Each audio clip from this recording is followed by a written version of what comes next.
ఈ మధ్య ఎక్కడ చూసినా ఇన్వెస్ట్మెంట్ అని చాలా మంది చాలా రకాలుగా చాలా వీడియోస్లో చెప్తూనే ఉన్నారు. అసలు ఇన్వెస్ట్మెంట్స్ అంటే ఏంటి, మనం ఎందుకు ఇన్వెస్ట్ చేయాలి అనే దాని గురించి ఈ వీడియోలో మనం మాట్లాడుకుందాం. ఇన్వెస్ట్మెంట్స్ అంటే ఏం లేదండి, మన దగ్గర ఉన్న కొంత డబ్బు మన మార్కెట్లో అంటే షేర్స్లో పెట్టడం, దాని ద్వారా మనకి లాభము నష్టం అనేది రావడం.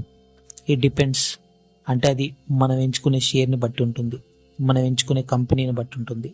సో ఇన్వెస్ట్మెంట్ ఎందుకు చేయాలి అంటే, మీ దగ్గర ఫర్ ఎగ్జాంపుల్ ఒక 1,00,000 రూపాయలు ఉన్నాయి అనుకోండి. ఆ 1,00,000 రూపాయలని మీరు బ్యాంకులో పెడితే మీకు అరౌండ్ 2-3% ఆఫ్ ఇంట్రెస్ట్ వస్తుంది. అది ఇన్ఫ్లేషన్కే సరిపోదు. ఇన్ఫ్లేషన్ మనకి ఫర్ ఎగ్జాంపుల్ 8% అనుకున్నా కూడా ఇంకా రివర్స్లో మీరు 2-3% అంటే ఇంకా 5% రివర్స్లో మీరు బ్యాంక్కి పే చేయాల్సిన సిచ్యువేషన్ వస్తుంది. అంటే మీ మనీ యొక్క వాల్యూ అనేది పడిపోతుంది. కానీ ఎప్పుడైతే మీరు ఇన్వెస్ట్ చేస్తారో, మీరు 1,00,000 రూపాయలు పెడితే దాని మీద 10,000 వచ్చిన ఇన్ఫ్లేషన్ని బీట్ చేసే వెల్త్ అనేది మీరు క్రియేట్ చేసిన వాళ్ళు అవుతారు.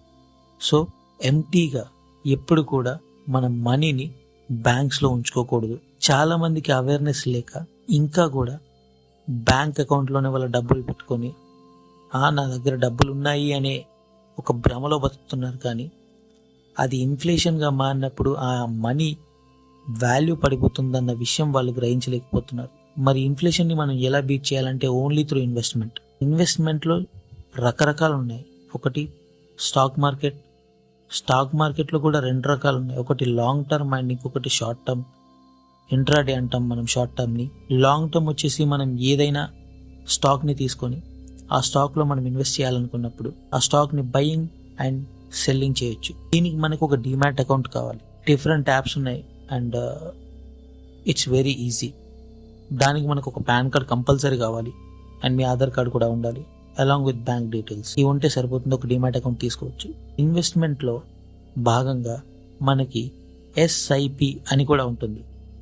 ఎస్ఐపి అంటే సిస్టమేటిక్ ఇన్వెస్ట్మెంట్ ప్లాన్. ఇదేంటంటే ఫర్ ఎగ్జాంపుల్ మీరు ఇంటి దగ్గర లేకపోతే తెలిసిన వాళ్ళ దగ్గర చిట్టీలు వేస్తూ ఉంటారు కదా. 1,00,000 రూపాయలకి ఎవ్రీ మంత్ 5,000 4,000 అన్నట్టుగా ఎవ్రీ మంత్ వేస్తూ ఉంటారు. అది 24 months, 26 months, 21 months ఆ టైం పీరియడ్లో మెచ్యూర్ అయ్యి మనకు 1,00,000కి 1,20,000 లేకపోతే 1,19,000 అలా మనకి రిటర్న్ వస్తుంది. సో పైన అమౌంట్ ఏదైతే ఉందో ఆ అమౌంట్ మనకి లాభం.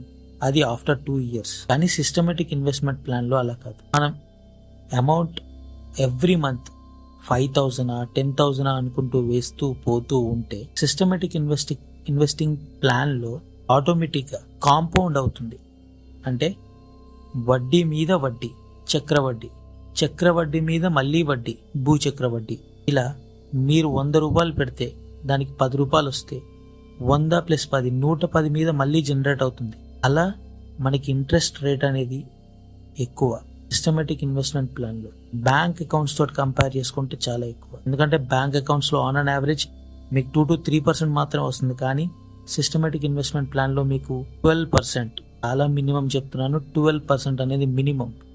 ఇప్పుడు చాలా వరకు 15%, 16% రిటర్న్స్ కూడా ఉన్న సిస్టమేటిక్ ఇన్వెస్ట్మెంట్ ప్లాన్స్ ఉన్నాయి. కానీ బేసిక్ మాట్లాడుతున్నాను, 12% అనేది మీరు ఈజీగా సంపాదించవచ్చు. సిస్టమేటిక్ ఇన్వెస్ట్మెంట్ ప్లాన్ ఎవరు చేయాలి అంటే, ఎవరైతే ట్రేడింగ్లో నాకు అంత నాలెడ్జ్ లేదు, నేను ఇప్పుడే పెట్టలేను, నేను డబ్బులు కోల్పోతానేమో అని భయం ఉన్న వాళ్ళు సిస్టమేటిక్ ఇన్వెస్ట్మెంట్ ప్లాన్ ద్వారా నెల కొంత డబ్బుని ఇన్వెస్ట్ చేసుకోవచ్చు. ఇలా ఇన్వెస్ట్ చేసినామని కాంపౌండింగ్ మారి వడ్డీ మీద వడ్డీ వచ్చి మనకి కొంతవరకు రెవెన్యూ అనేది జనరేట్ అవుతుంది. ఇన్వెస్ట్మెంట్ అంటే ఏంటనే దాని గురించి ఈ వీడియోలో మనం మాట్లాడుకున్నాం. Thank you so much.